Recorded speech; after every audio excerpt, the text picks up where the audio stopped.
இந்த இடத்தில் 3வது முறையாக தாக்குதல் நடந்திருக்கிறது. மீண்டும் மீண்டும் எதிரிகள் இந்த இடத்தில் தான் தாக்குதல் நடத்துகிறார்கள். கவலைப்படாதீர்கள் ஷெஹன்ஷா. நம் ரஹீம் அங்கு சென்று இருக்கிறார். அவர் பார்த்துக் கொள்வார். அவன் திறமையில் எனக்கு சந்தேகமே இல்லை. ஆனால் அந்த பிரச்சனைக்கு நான் இன்றே ஒரு தீர்வு காண விரும்புகிறேன். மீண்டும் மீண்டும் நமது எதிரிகள் அந்த இடத்திற்கு வரவே கூடாது. இதில் உங்கள் கருத்து என்னவென்று கூறுங்கள் ராஜா பீர்பல் அவர்களே. நானும் அதைத்தான் யோசித்துக் கொண்டிருந்தேன். தேசத்தின் பாதுகாப்பு என்று பார்க்கும் பொழுது 4 திசைகளிலும் பாதுகாப்பாகத்தான் இருக்கின்றது.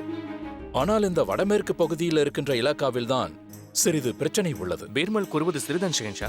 இது அந்த இலாக்கா தான். ஒரு பகுதியில் நதியும் இன்னொரு பக்கத்தில் காடும் இருக்கிறது. இந்த திசையில் தான் எதிரிகள் வந்து பதுங்கியிருந்து நம் மீது தாக்குதல் தொடுத்துவிட்டு ஓடிவிடுகிறார்கள். ஒருவேளை நாம் இந்த பகுதியை நாலாபுறமும் சுற்றி வளைத்து விட்டோமே ஆனால் எதிரிகளால் தாக்க இயலாது. ஒசூர், காட்டின் இடது பக்கமாக ஒரு இலாக்கா உள்ளது.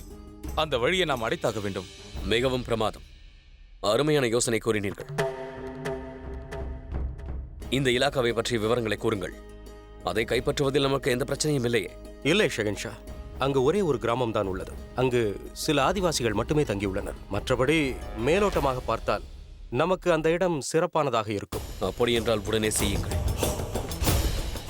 அந்த இடத்தில் நமது படைகள் சூழ்ந்திருக்கட்டும். அந்த பொறுப்பை உங்களிடம் ஒப்படைக்கிறேன் ராஜா மான்சிங். இன்னொரு விஷயம், இலாக்கா சம்பந்தப்பட்ட செய்திகளை என்னிடம் கூறிவிட்டு வேலையை ஆரம்பிங்க. சரி.